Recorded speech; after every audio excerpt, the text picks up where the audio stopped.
2, 3, 4.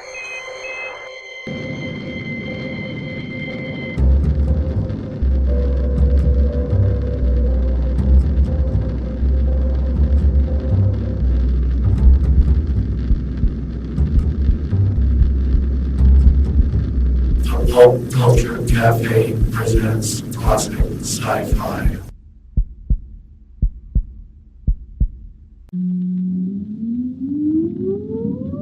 Countdown for blast off.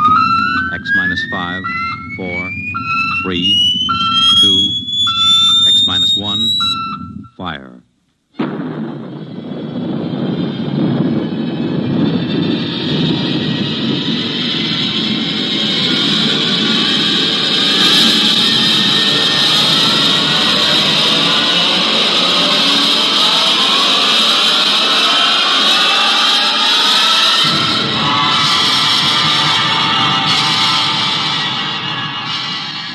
From the far horizons of the unknown come transcribed tales of new dimensions in time and space.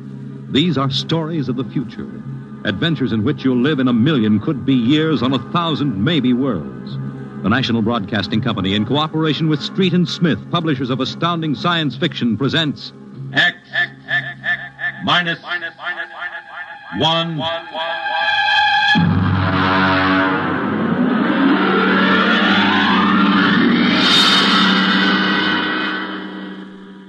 Tonight's story, 0 Hour, by Ray Bradbury.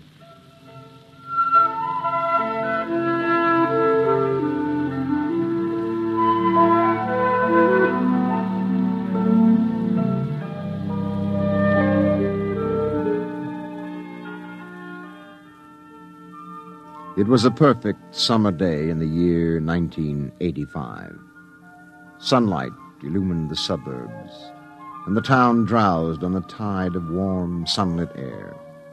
On the lawns, the children played, and in the homes, busy mothers prepared for the evening arrival of their husbands.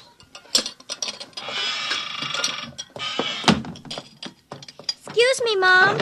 Good heavens, Mink. What's all the excitement? We're playing a game, Mommy, the most exciting game ever. What are you doing in that cabinet? I need some tools from Daddy's kit. Your father may not I'll want... take good care of them, Mom, I promise. Very well, dear. Don't lose anything. Oh, what's the name of the game, Mink? Invasion! Invasion. What will they think of next?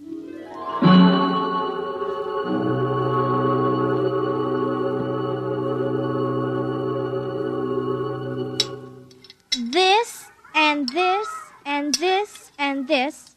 Put that over there and bring that over here. No, you ninny.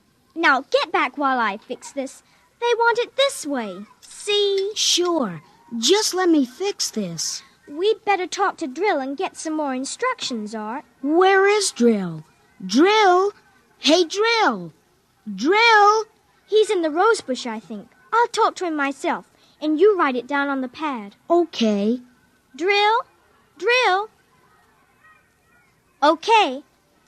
Drill wants you to write down triangle. What's a triangle? Never mind. Drill will tell us when he wants us to know. It helps the invasion. Well, how do you spell it? Drill, how do you... Shh! Mink, here's your mother looking out the window. Mink? Who are you talking to? The rose bush, Mom. Only it's not really a rose bush. That's Drill. Well, who's Drill? He's planning the invasion. Oh, what an imagination. You'd better come in, dear, and clean up for supper. In just a second, Mom. Art, did you write down what Drill just said? Yup. 4, 9, 7, and A, and B, and X, and a fork, and a string, and a hexagony. Hexagonal, droopy. Oh. Come in, Mink. Supper's in 10 minutes. Okay, Mom, just a minute. I have to tell Drill. I wish we didn't have to eat, though. It holds up the invasion.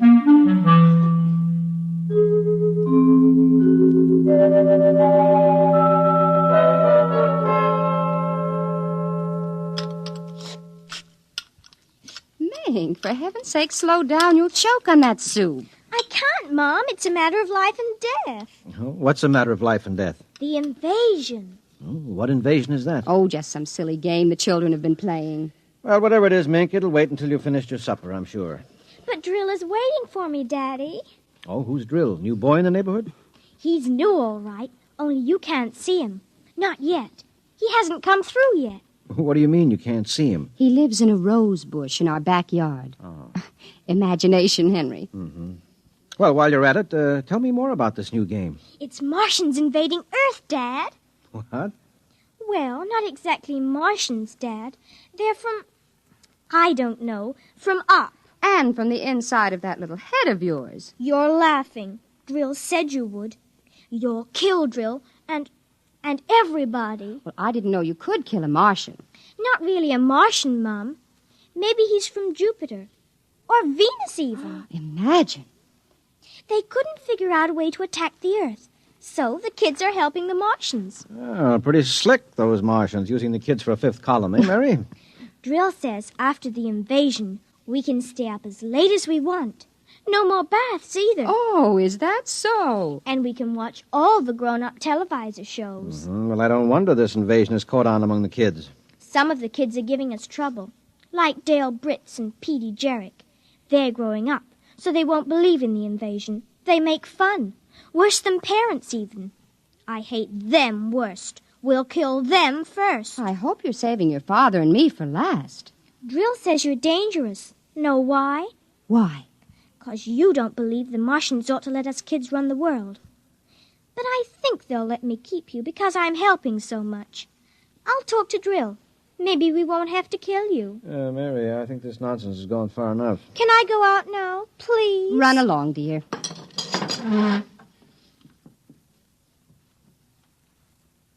Don't worry, Dad. I won't let them hurt you.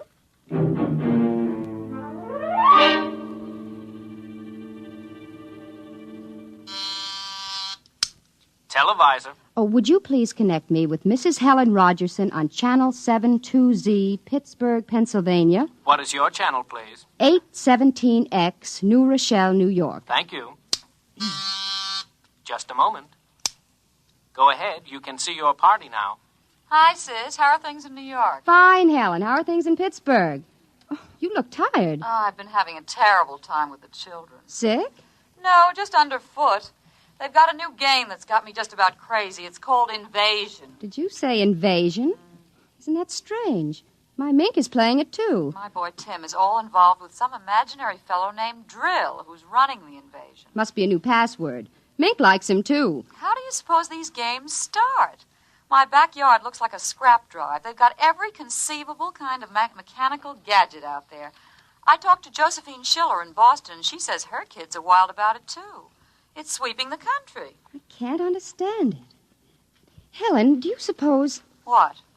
Oh, nothing. Just a wild thought that crossed my mind. Oh, say, the reason I called is that black and white cake recipe... What was that? I don't know. One of the children might have hurt himself. I'll have to run and see, dear. Call me back tonight, will you? All right, Mary. Bye. Mink? What is it? Who was that who screamed? Peggy Ann. What happened? She got scared and ran home. Did you hit her? Nope, she just got scared. She's a scare baby anyway. Now, Mink, tell me why she screamed.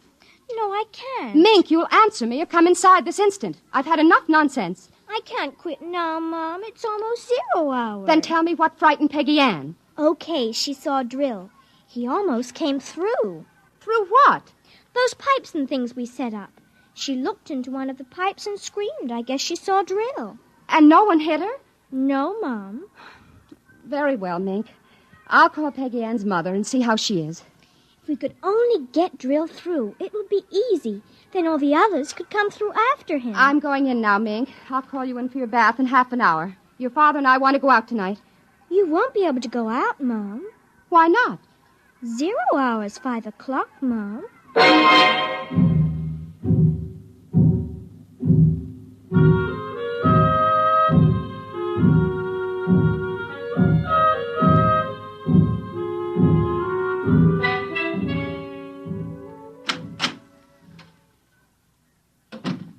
Hello, dear. Oh, you're home early, Henry. Mm-hmm.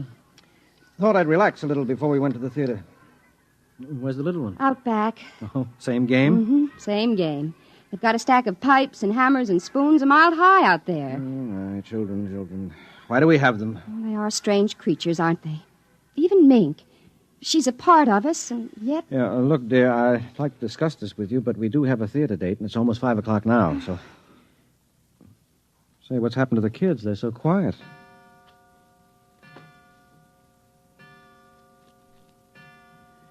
Now, when children are quiet, you know there's some mischief. Say, what's that sound? I don't know. Those kids aren't playing with anything electrical, are they? Well, I'm sure they aren't. At least... Just the same, I'd better go out. Henry, ask them to put off the invasion. Good Lord, what's that? Mary, look out the window. Henry! What is it? Where are the children?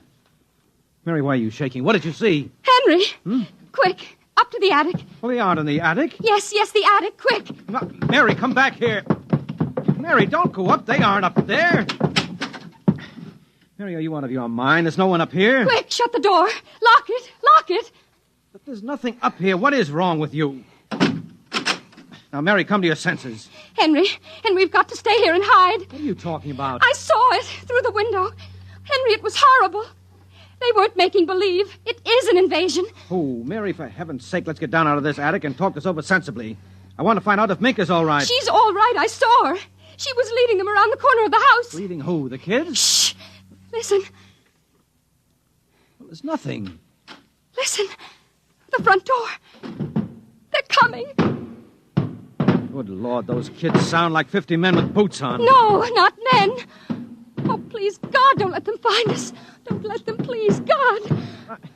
I don't understand this. Who's there? Don't shout, they'll hear. Who's down there? I demand that you answer me. Oh, they're coming. The whole house is shaking. Who's there? Hush, please be quiet. They might go away. Henry. Mom? Dad? Are you in the attic? Henry, listen. That's Mink. It's Mink. We've got to save her. Henry, don't you understand? She's leading them. What? She's leading them. She's on their side, Henry. Oh, please, God, forgive them. The children on their side? She told us, but we wouldn't believe her. Shh, listen. They're coming up. Oh, God. Mom? Dad? We know you're in there. I guess you better melt the lock drill. Henry, the lock. It's melting. The door. Oh, dear God. Mom, Dad? Oh, I see you now. Peekaboo!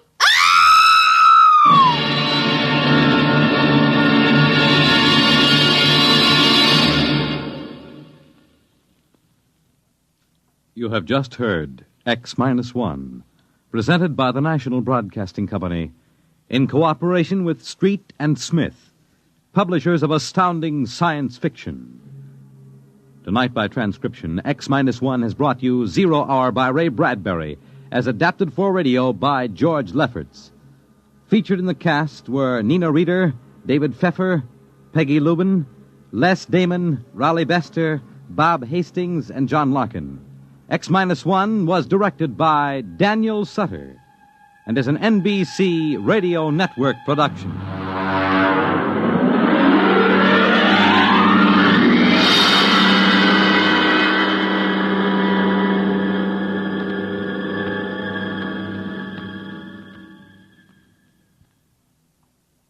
And now, next week, The Vital Factor by Nelson Bond.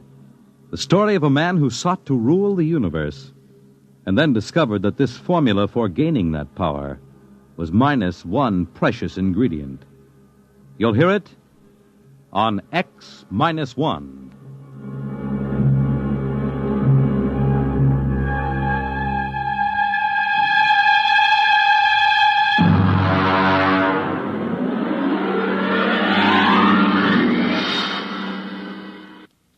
It's Groomed for Your Interests, weekday, NBC Radio.